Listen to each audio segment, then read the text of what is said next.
자, 첫 번째 장애 정의부터 살펴보도록 하겠습니다. 여러분들 장애라고 하는 용어를 어떻게 규정을 하고 계신가요?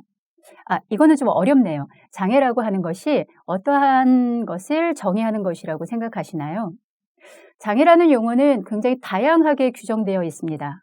예를 들어 국가에서 어떠한 이념을 지향하는가, 그리고 어떠한 관점들을 가지고 장애를 바라보는가, 사회, 문화, 그리고 정치적인 경향이 어떠한가에 따라서, 그리고 또한 학자들에 따라서 장애를 정의하는 것은 상당히 다르게 정의를 하고 있습니다. 그래서 한마디로 정의하기가 매우 어려운 것이 바로 장애에 대한 정의라고 할 수가 있습니다.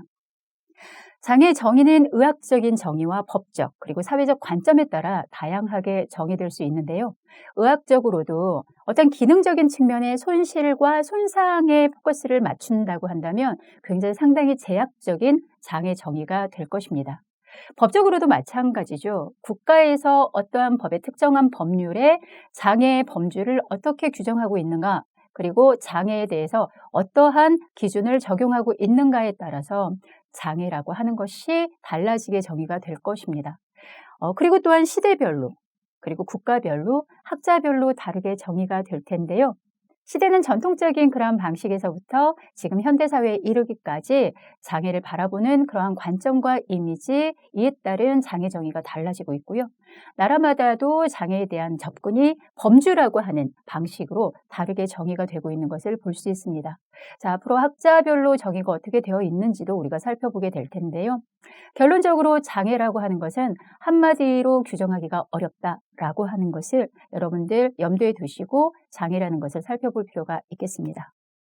자, 그러면 장애 정의를 규정하고 있는 국어대사전의 정의와 세계보건기구의 정의를 한번 살펴보도록 하겠습니다. 표준국어대사전에서 장애라고 하는 것은 어떤 사물의 진행을 가로막아서 거치적거리게 하거나 충분히 기능을 하지 못하게 함 또는 그런 일을 말한다라고 정의가 되고 있습니다. 그렇죠. 충분히 기능을 하지 못한다. 여기에 조금 방점을 찍어 볼 텐데요. 자, 그러면 세계보건기구, 우리가 흔히들 WHO라고 이야기하는 세계보건기구에서 제시하는 장애 규정은 전 세계적으로 표준화된 기준으로 적용이 되고 있습니다. 자, WHO에서는 2001년 세계보건위원회 ICF에서 장애 개념을 승인했는데요. 장애에 대해서 개별적인 모델이라는 것이 있고 사회적 모델, 우리 이거 배울 건데요. 개별적인 모델은 간략하게 설명을 하면 개인적인 그러한 손상, 신체적인 손상이 개인적인 측면에서의 손실과 기능 제한으로 나타나는 것, 이것으로 정의하는 굉장히 제약적인 그러한 장애 정의를 개인적인 모델 이렇게 이야기합니다. 개별적 모델, 개인적 모델 같은 말인데요. 사회적 모델은 반면에 장애에 대해서 바라보는 사회적인 인식, 사회적인 제약, 사회적인 분리, 이러한 것들, 억압, 차별, 이러한 사회 환경적인 측면에서 장애를 정의하고자 하는 것이 사회적 모델입니다. 자, 이러한 두 가지 측면, 개별적 모델과 사회적 모델을 통합하고 국제질병분류체계라고 하는 것이 있습니다. 국제질병분류체계라고 하는 것이 3단계에 걸쳐서 발전을 하고 있는데 이러한 분류체계와 상호 보완적으로 사용하도록 정의를 하고 있다라고 하는 것입니다. 이러한 질병분류체계, 이것이 국제적인 표준으로 그렇게 제시가 되고 있는데요. 자, 세계보건위원회의 장애 개념은 전문 영역과 실천 현장에 도움이 되도록 제안을 하고 있습니다. 자, 이러한 세계보건기구의 장애 구분 또한 우리가 살펴보도록 하겠습니다. 자, 그러면 결론적으로 장애라고 하는 것은 무엇인가? 장애는 신체 기관의 본래 제 기능을 하지 못하거나 정신 능력에 결함이 있는 상태. 자, 두 가지 차원에서 이야기를 하고 있습니다. 신체적인 측면과 정신적인 측면. 그래서 장애 범주에 대해서 우리가 학습을 할 텐데요. 장애 범주를 그렇게 구분할 때 신체적인 장애와 정신적 장애 이렇게 크게 대분류로 진행을 하고 신체에서도 외부 기능 장애 그다음 내부 기능 장애로 그렇게 분류를 하게 됩니다. 정신 능력의 저하, 정신적 장애를 세 가지 차원에서 분류하고 있는데요. 이러한 내용 또한 장애의 범주로 우리가 학습을 하게 될 겁니다. 자, 이러한 장애의 정의가 표준국어대사전에서 또는 WHO에서 그리고 전반적인 일반적인 정의를 우리가 살펴보았는데요. 한국의 경우에는 어떻게 정의를 하고 있고 그리고 유엔에서는 어떻게 정의를 하고 있는지 한번 다각적으로 살펴보도록 하겠습니다. 세계적으로 장애를 정의함에 있어서 각각의 국가에서 장애인 관련 법들이 있을 겁니다. 한국은 특히나 장애인 복지법이라고 하는 것을 제정하고 시행하고 있는데요. 이러한 관련 법에서 장애를 어떻게 규정하고 있느냐에 따라서 대상자 범위도 달라지고 서비스의 범위도 달라지고 정책의 방향도 달라지는 것이겠죠. 한국의 장애인 복지법에서는 장애인이란 신체적, 정신적 장애로 오랫동안 일상생활이나 사회생활에서 상당한 제약을 받는 자를 말한다. 이렇게 굉장히 포괄적이고 추상적으로 정의하고 있습니다. 제가 지금 V표를 해놨는데요. 오랫동안이라고 하면 얼마나 길어야 오랫동안일까? 그리고 상당한 제약이라고 하면 어떤 수준의 어떤 정도의 제약을 받아야 상당한 수준이라고 할 수 있을까? 상당히 약간 모호하고 추상적인 그러한 정의라고 볼 수 있는데요. 하지만 그럼에도 불구하고 장애의 일반적인 정의에 가까운 신체적, 정신적 장애 그리고 일상생활과 사회생활에 제약을 받는 것을 말한다라고 정의를 하고 있습니다. 반면에 유엔의 국제장애인 권리 협약에서는 조금 더 구체적으로 장애 정의를 하고 있는데요. 한번 살펴보도록 하겠습니다. 장애인은 다양한 장벽과 장벽이라는 용어가 등장을 하고 있습니다. 다양한 장벽과 상호작용으로 다른 사람들과 동등한 조건으로 완전하고 실질적인 사회 참여를 저해하는 장시간의 신체적, 정신적, 지적 또는 감각적 손상을 가진 사람을 포함한다. 자, 여러분들 한번 유엔의 국제장애인 권리협약과 한국의 장애인 복지법상의 포괄적인 장애 규정을 한번 이렇게 비교를 한번 해보실까요? 한국의 장애인 복지법에서는 신체적, 정신적이라고 하는 것을 조금 구체적으로 정의했지만 굉장히 추상적이고 애매모호한 용어로 정의를 하고 있는 반면에 유엔의 국제장애인 권리협약에서는 다양한 장벽이라고 하는 것, 이 장벽은 환경적인 측면을 고려한 사회 모델에 준한다고 할 수가 있겠죠. 그리고 다른 사람과 동등한 조건으로 완전하고 실질적인 사회 참여의 장벽이 있을 때 이것을 장애로 규정한다. 굉장히 사회적인 그리고 사회 환경을 고려한 그러한 장애 정의라고 할 수가 있습니다. 자, 이러한 유엔의 국제장애인 권리 협약과 그리고 세계보건기구인 WHO에서 규정하고 있는 그러한 표준적인 장애 정의, 이러한 것들은 개별적인 모델, 즉 의료적인 측면에서 개인의 손상의 기능적인 제약에 플러스 사회적인 모델에서 강조하고 있는 사회 환경의 억압과 그 다음에 장벽, 이러한 것들까지 포함하고 있다라고 하는 것을 우리가 확인해 볼 수 있습니다. 자, 이처럼 장애라고 하는 것은 어떤 나라가 어떻게 국가별로 지정을 하고 있는가, 그리고 표준적으로 어떻게 접근하고 있는가에 따라서 그 국가가 취사 선택해서 장애를 규정하는 방식들이 달라질 수 있다라고 하는 걸 비교해 보았습니다. 장애인을 영어로 표현할 때 여러분들 어떻게 표현이 되는 걸로 알고 계세요? 핸디캡티드라고 하는 사람들도 있지만 아니면 디서빌리티 이렇게 이야기를 하기도 하는 거죠. 보통은 핸디캡이라고 하는 것은 무엇인가요? 핸디캡, 결함 이러한 것이죠. 핸디캡티드라고 하는 건 신체적, 정신적 결함에 포커스를 두고 있습니다. 결함은 누가 가지고 있어요? 개인적 차원에서 가지고 있는 것이잖아요. 그래서 이 핸디캡티드가 일반적으로 많이 사용이 됐었는데 이것은 굉장히 다분히 개인에게로 장애의 특성을 귀결시킬 수 있다라고 하는 측면에서 현재는 The Person with Disability라고 하는 장애를 가진 사람이라는 사람의 포커스를 둔 장애 정의를 하고 있습니다. 저도 석사 박사 논문을 장애인들, 근로자, 그다음에 고용 정책에 대해서 썼지만 거기에서 영문 제목을 Person with Disability를 사용했습니다. 그 이유는 기존 전통적인 개념의 장애라고 하는 것이 개인적인 비극이고 그리고 개인이 타고난 뭔가 유전적이고 결함 있는 사람이라고 하는 개인적인 측면을 강조하는 핸디캡티드가 아닌 최근의 경향은 Person with Disability, 장애를 가지고 있는 사람, 인간에 대해서 초점을 두고 있는 그러한 장애인으로 표현을 하고 있다. 자, 이것은 보다 긍정적인 표현이 사용되고 있는 현재의 추세를 반영하는 것이라고 할 수가 있습니다. 그래서 국제질병분류, 그래서 그러한 질병 분류에서 단계별로 그렇게 진행이 될 때 장애를 정의할 때 점차 긍정적인 표현을 사용하고자 하는 노력을 ICF라고 하는 표준 분류 체계에서 사용을 하고 있고요. 자, 여기에서는 사람이라는 것을 훨씬 더 강조하기 위해서 장애라고 하는 특성에 방점을 찍는 것이 아니라 보다 일반적이고 보편적인 사람, 인권적인 측면에서 장애 표현을 좀 강화시키고 있다라고 하는 측면을 우리가 확인해 볼 수 있습니다.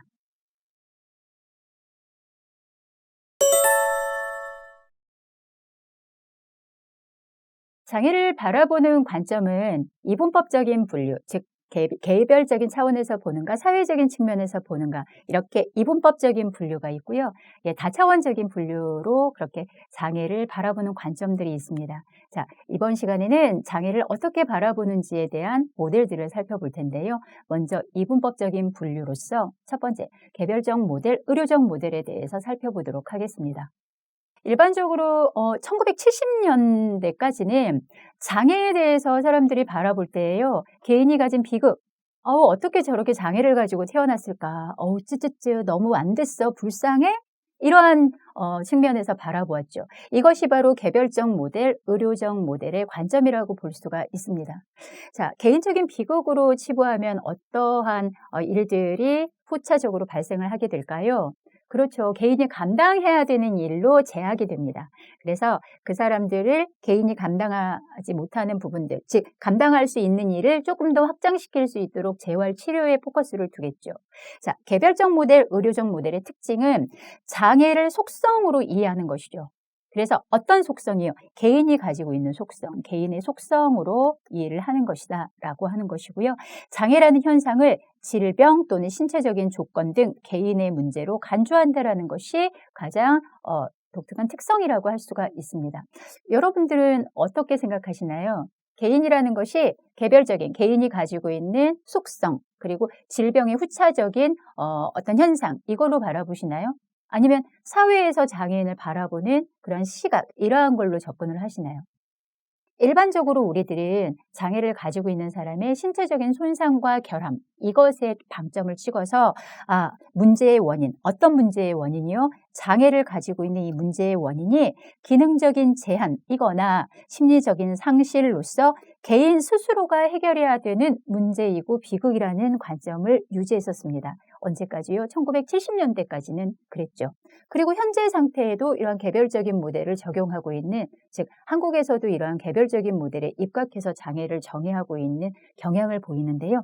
자, 이렇게 장애가 개인이 스스로 해결해야 되는 문제로 귀결시킨다면 어떻게 될 거냐면 장애를 불행한 개인에게 발생한 하나의 사건으로 그렇게 제한해버린다라는 한계를 가지게 됩니다.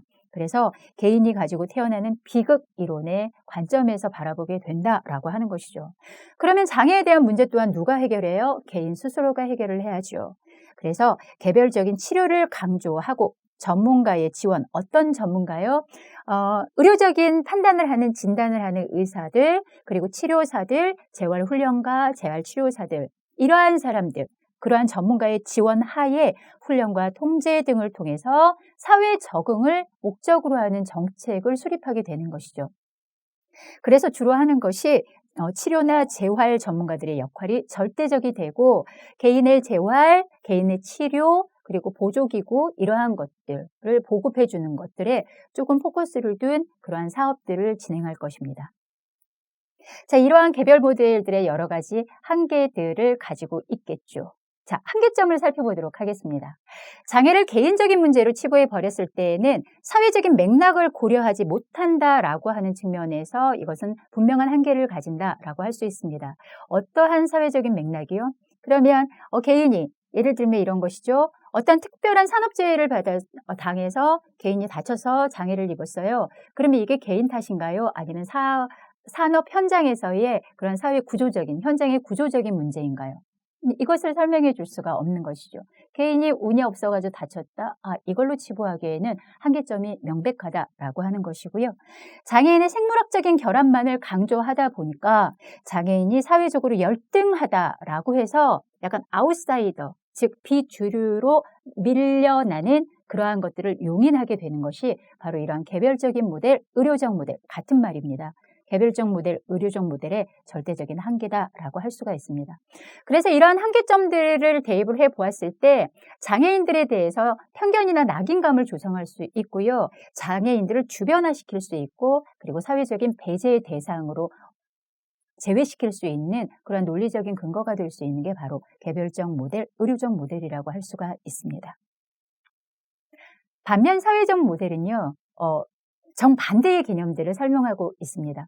앞서서 제가 말씀드렸다시피 산업재해로 인해서 장애를 당하시는 분들이 상당히 비중이 높은데요. 이러한 분들은 개인의 비극이 아닌 것이죠. 산업 구조의 문제, 그 다음에 사회, 일하는 근로 환경의 문제, 이러한 것들이 사회적인 여러 가지 측면에서 작용이 되어서 이러한 장애를 사회적인 억압에 의해서 장애가 비롯되었다라고 바라보는 관점, 그래서 사회적인 모델이다라고 이야기를 하고 있는 것입니다. 사회적인 억압이 장애를 만들어요? 어떻게 해요?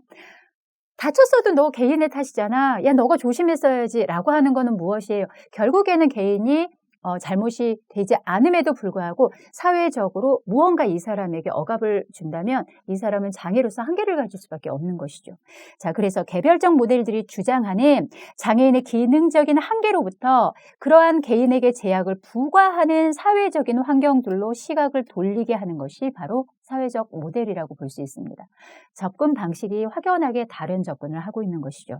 자, 따라서 장애라고 하는 발생하는 그러한 문제의 원인을 장애인들의 욕구를 사회 내에서 수용하고 적합한 서비스를 제공하는데 사회가 실패했다라고 주장하는 것이 사회적 모델입니다. 그러면 사회가 대응하는 것, 수용하는 것, 욕구에 반응하는 것, 그리고 서비스를 제공하는 것에 실패했다라고 하는 접근은 어떤 방안들을 제시할 수 있을까요? 장애인들을 원조나 수혜의 대상이 아니라 자선의 대상이 아니라 당당한 하나의 주체로 강조하고 있다라고 하는 것이죠. 당당한 주체는 뭐예요? 서비스 이용자라고 하는 이용자라는 주권을 인정하고 선택권을 누구에게 주는 거예요? 장애인들에게 주도록 하는 것. 이것이 바로 사회적 모델의 접근 방식이라고 볼 수 있습니다. 자, 그래서 장애를 개인의 책임이나 스스로 감당해야 될 불행으로 보지 않습니다. 그래서 여기에서의 정책은 사회 환경과 구조를 바꾸고 장애인들의 접근 가능성 그리고 물리적인 제약 이러한 것들을 해소해 나가려는 접근들을 하고 있다라고 하는 것이죠.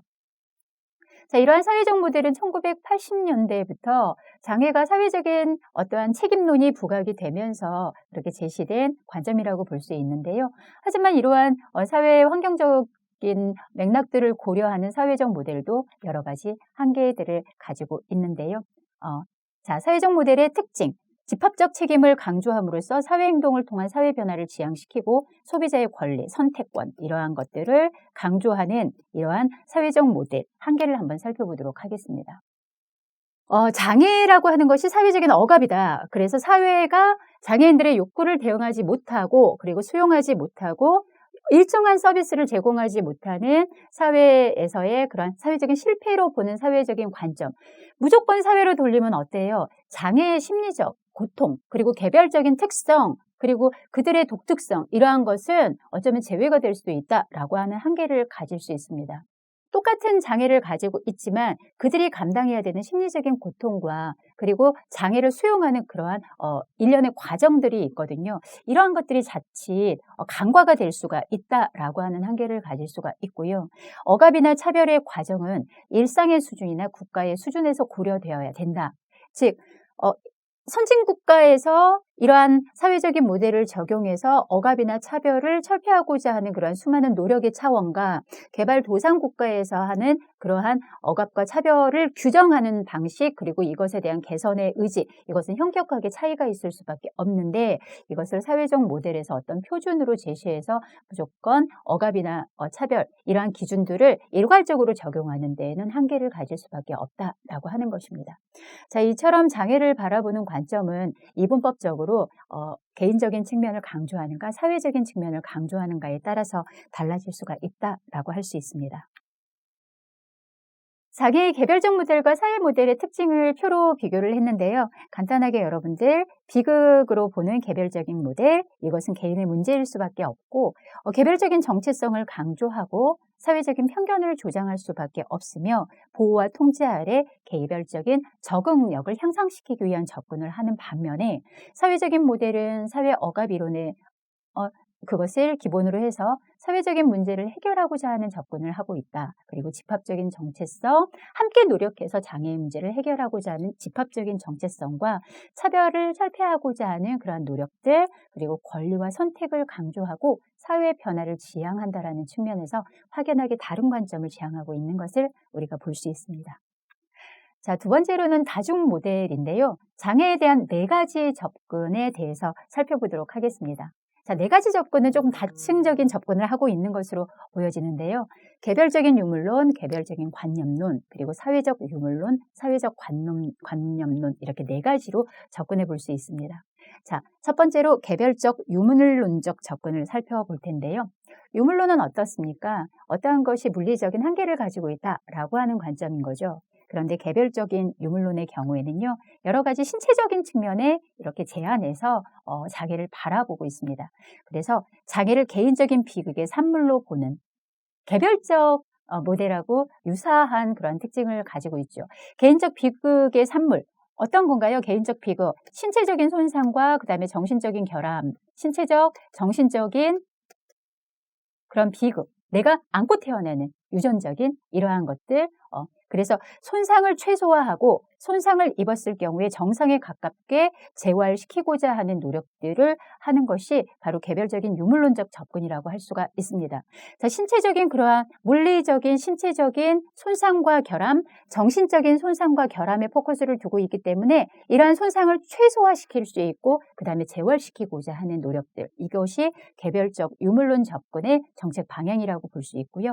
제공하는 서비스는 이것에 기반해서 치료를 강조합니다. 물리치료. 그리고 재활을 강조하죠. 왜요? 손상을 극복시키기 위해서, 그렇죠? 재활, 약물을 개발하거나 수술을 해서 개선시키려는 노력을 하거나 보조도구를 지원을 해서 이것이 결손이 되었던 것들을 대체하는 방식들을 강구하거나 장애를 예방해서 개인적인 비극을 조금 완화시키려는 노력들을 개별적 유물론적 접근에서는 하고 있다라고 하는 것을 알 수가 있습니다. 자, 개별적 유물론적인 접근이라면 우리가 장애에 대해서 상당히 제약적으로 제한적인 장애 정의를 하고 있겠다라고 하는 것을 우리가 앞서서 개별 모델과 함께 접목시켜서 살펴볼 수 있을 것 같습니다. 자, 두 번째 접근 방법은 개별적이기는 하는데 관념론적으로 접근해 보는 것입니다. 자, 관념론은 어떤 물리적인 제약이 아니라 뭔가 이상향을 지향하는 것이죠. 그래서 이상향, 어떠한 이상향인 것인가? 장애를 개인적인 경험의 산물. 자, 경험이라고 하는 것은 어때요? 인식의 그리고 의식의 정도를 이야기하는 것이죠. 장애를 경험한 사람들은 어떤 사람들은 청척병력과 같은 굉장한 불행으로 받아들이는 반면 어떤 사람들은 내가 그럼 도전하고 개선하고 그리고 사회에 요구할 것이 무엇인가를 찾아보는 사람들이 있을 것입니다. 그래서 이러한 개인적인 경험의 산물이 장애이고 그리고 개인 간에 이루어지는 사회적인 역할의 협상을 통한 산물로 장애를 정의하는 것, 약간 앞에서의 개별적 유물론적 관점하고 좀 다른 접근을 하고 있죠.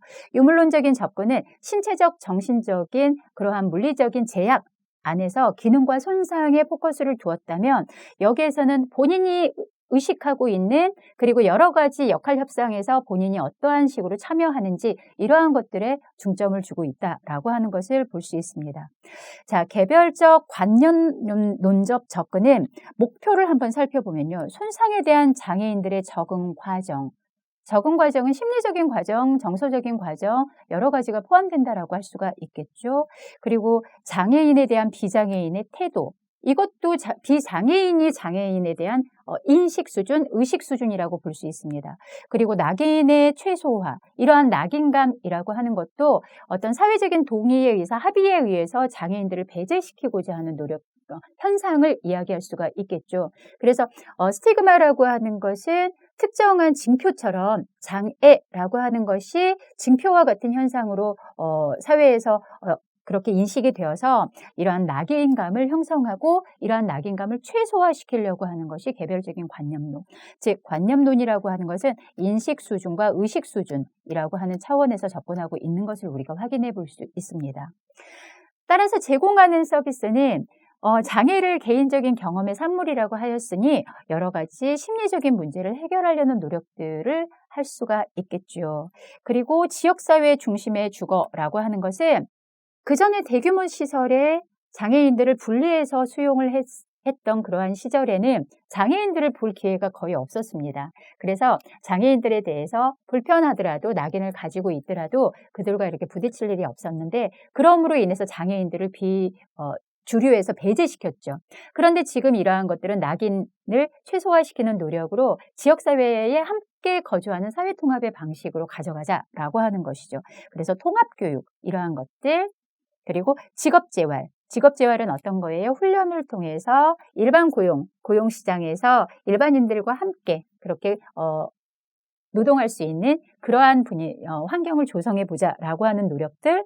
여가, 자활이라는 것은 무엇이에요? 스스로가 여러 가지를 극복해서 생활해 나갈 수 있도록 돕는 것. 이러한 것들이 바로 사회적인 적응 과정의 수준을 높여서 장애인들을 일반 비장애인들과 통합 방식으로 이루어 나가려고 하는 개별적인 관념론적인 접근이라고 할 수 있습니다. 그런데 여기에서 우리가 주목해 봐야 되는 건 왜 개별적이라고 했을까? 통합교육이라는 교육적인 측면, 직업재활 이러한 것들도 개인이 참여해서 어떠한 의식이 개혁이 되거나 교육적인 측면에서 뭔가 향상, 개인의 자원을 향상시키고자 하는 노력이다라고 하는 차원에서 개별적 접근이라고 할 수 있는 것이죠. 자, 사회적 차원에서 유물론과 관념론 살펴보도록 하겠습니다.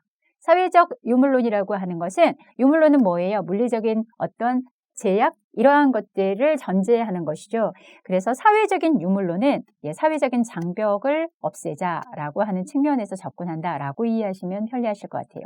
사회적 장벽. 사회적 장벽이라고 하는 건 어떤 것들이 있겠죠? 예를 들면 이런 거죠. 전동 휠체어를 타고 가는 장애인이 있다라고 예를 들어볼게요. 그래서 보도블록을 막 가요. 그런데 거기에 뭔가 이렇게 턱이 굉장히 방지턱 같은 게 형성이 되어 있는 그런 인도가 있다라고 한번 가정을 해봐요. 여러분 상상해 보세요. 전동 휠체어를 타고 이렇게 방지턱 같은 걸 넘어가기가 수월하지가 않습니다. 넘어질 확률도 있고요. 그래서 이러한 것들은 이동권을 제약한다라고 하는 측면에서 사회적 유물론적 접근이라고 볼 수가 있는 것이죠. 관점을 한번 살펴보도록 할게요. 장애를 산업화와 자본주의가 발달함에 따라서 장애가 야기된다라고 보았습니다. 고도로 산업화되고 도시화되면 거기에서는 생산인구들이 주로 살게 되는 것이죠. 편리함, 그리고 빨리 분업화, 그리고 대량 생산성에 포커스를 두고 있기 때문에 이러한 생산력을 가지고 있는 사람들이 주류 사회를 점령하게 되는 것이죠. 그렇게 되면 장애인들은 어떻게 될 것인가? 억압과 차별의 대상이 될 수밖에 없다. 왜요? 산업사회, 그리고 산업화된 사회와 자본주의 사회에서는 자본을 형성할 수 있는 것이 노동력이잖아요. 그런데 노동력에서 제약을 가지고 있는 그러한 대상이 바로 장애인들이기 때문에 이 사람들은 억압과 차별의 대상화될 수밖에 없다. 따라서 사회적 유물론적인 접근에서의 목표는 억압과 차별을 만드는 개인인가요? 아니요. 사회 구조에 방점을 찍고 있습니다. 그래서 사회 구조, 그리고 장애를 만드는 이러한 사회적인 장벽을 변혁시키는 것을 목표로 하고 있습니다. 앞서서의 개별적 유물론적 접근과 확연하게 다른 차원을 가지고 있죠. 앞서서의 개별적 유물론적인 접근은 그러한 장애가 개인의 신체적인 손상, 정신적인 결함, 이러한 것에 개인의 신체적인 그 물리적인 신체 구조, 생물학적인 신체 구조의 제약으로 한계를 지어서 개인의 비극, 그 다음에 개인의 어떤 기능을 향상시키기 위한 접근을 했다면, 사회적 유물론이라고 하는 것은 같은 유물론이지만 사회에서 형성된 억압과 차별을 조장하는 그런 물리적인 장벽들, 그리고 사회 구조, 이러한 것들을 철폐하고자 하는 노력들을 갖는 것, 지향하는 것, 이것이 사회적 유물론적 접근이라고 할 수가 있습니다. 그래서 우리가 여러분들 들어보셨는지 모르겠어요. 베리어 프리라고 하는 용어 있죠. 사회적인 그런 물리적인 장벽을 제거하자라고 하는 운동인데요. 이것이 바로 사회적 유물론적 관점을 지향하는 것이라고 볼 수가 있습니다. 자, 이러한 목표를 달성하기 위해서는 어떠한 서비스를 제공하는가? 이동권을 확립시키는 것, 접근권을 확립시키는 것, 자, 이게 다 권리적인 측면의 인권이라고 볼 수가 있겠죠. 인권, 당연히 인간이면 누려야 되는 권리, 이러한 차원에서 사회 구조를 변화시키고 그리고 물리적인 장벽을 제거하자라고 하는 주장을 하는 것이 사회적 유물론이고요. 대표적인 것이 자립생활 운동입니다. 자립생활 운동에 대해서 심층적으로 우리 배우는 시간을 가져볼 텐데요. 자립생활, 장애인들도 사회적인 어떤 지원이 제공이 된다면 충분히 지역사회 내에서 스스로 생활해 나갈 수 있는 독립적인 인간이다라고 하는 운동의 전신이라고 할 수가 있겠죠. 그리고 제도적인 차별 금지, 이러한 노력들은 다 사회적 유물론적인 관점이라고 할 수가 있습니다. 마지막으로 사회적 관념론적 접근을 한번 살펴보도록 하겠습니다. 자, 사회적 관념론적 접근은 아주 포괄적인 그러한 접근 방식이라고 볼 수가 있습니다. 장애를 특정한 문화적 맥락에서 발전하는 사회의 관념론적인 산물이다라고 해석하는 것이죠. 그래서 어떤 특정한 사회에서 정상이라고 하는 인간상을 제시했을 때 예를 들면 이거죠. 눈, 코, 입, 이것이 지금 현재 눈 2개, 코, 그 다음에 입, 팔, 다리 다 있어야지 되고 일정한 수준의 신체 조건을 가지고 있어야지 되고 라고 하는, 예컨대 마네킹과 같은 그러한 표준의 인간상을 제시를 하는 사회가 있다라고 해보세요. 그러면 어떻게 될 것이냐면 한쪽 팔이 없는 사람들은요, 정상이 아닌 비정상이 될 것입니다. 그렇게 되면 그 사람들에게는 낙인이 부여가 될 것이고, 이러한 낙인이 사회에서 비주류로 배제시킬 것이고 사회의 역할을 부여하지 않을 것입니다. 따라서 사회적 관념론적인 접근은 사회적인 낙인을 제거하는 것, 그리고 사회적인 역할을 부여하게 하는 것, 이러한 접근들을 하게 만드는 것이 사회적 관념론적 접근이라고 볼 수 있습니다. 자, 이러한 목표를 달성하기 위해서 어떠한 서비스를 제공하게 될까요? 가치 있는 역할을 수행할 수 있도록 전폭 지원하도록 하는 것, 그리고 사회적인 편견을 감소하기 위해서 노력함으로써 사회 통합을 이루도록 하는 것, 장애를 유발하는 문화를 개선하는 사업들, 이러한 것들을 실시하고자 하는 것, 이러한 정책들을 실시하게 된다면 여러분들이 저 국가는 사회적인 관념론적인 접근을 도입해서 정책 방향을 저렇게 잡았구나 라고 여러분들 해석하시면 무방하실 것 같습니다. 자, 이처럼 장애를 정의함에 있어서 바라보는 관점을 이분법적인 관점에서 바라보는가, 아니면 다층적인 관점에서도 4가지 측면의 어떤 접근을 시도해서 바라보는가, 그리고 정책을 시행하는가에 따라서 우리는 이 국가가 정책을 어떤 방향으로 가지고 가는가를 유추해 볼 수 있게 되는 것이죠.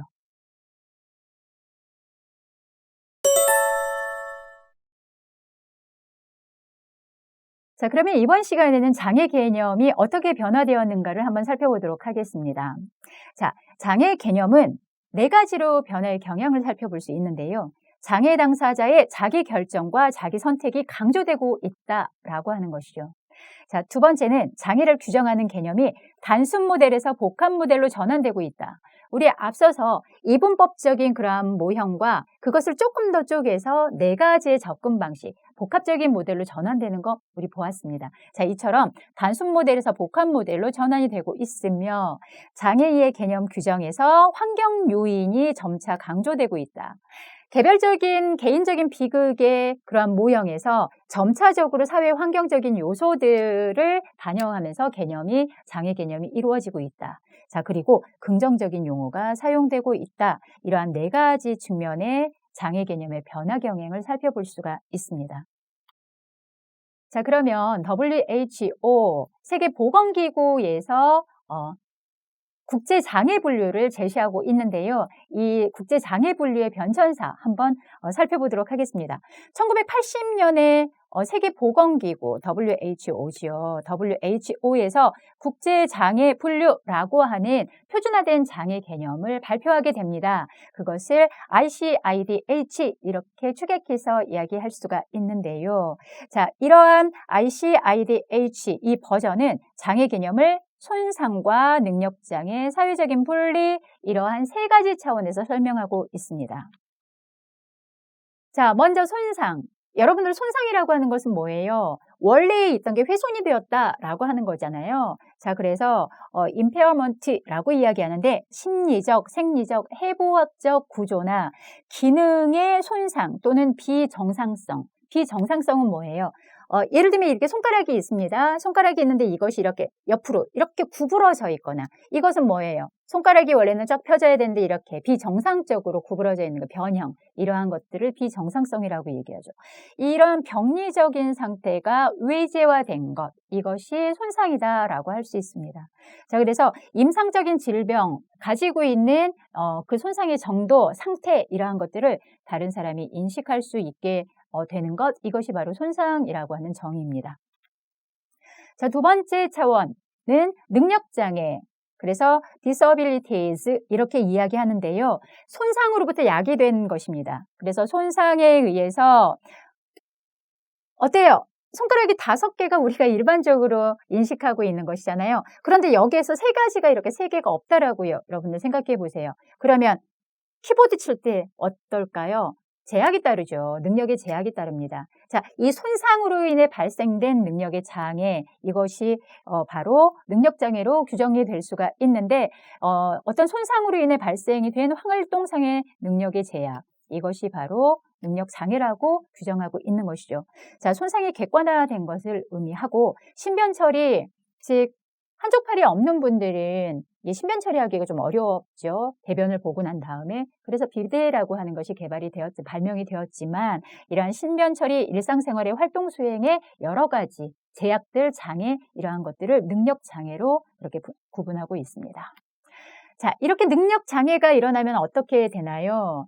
그렇게 특정한 곳에 손상이 생겨서 그거로 인한 신변 처리가 어려워지고 일상생활이 어려워져요. 그러면 그렇게 어려운 것이 저 사람의 능력의 결함이라고 주변인들이 판단하게 되면 역할 수행에 제약을 받게 되는 것 이것을 사회적인 분리다라고 그렇게 표현을 하고 있는 것입니다.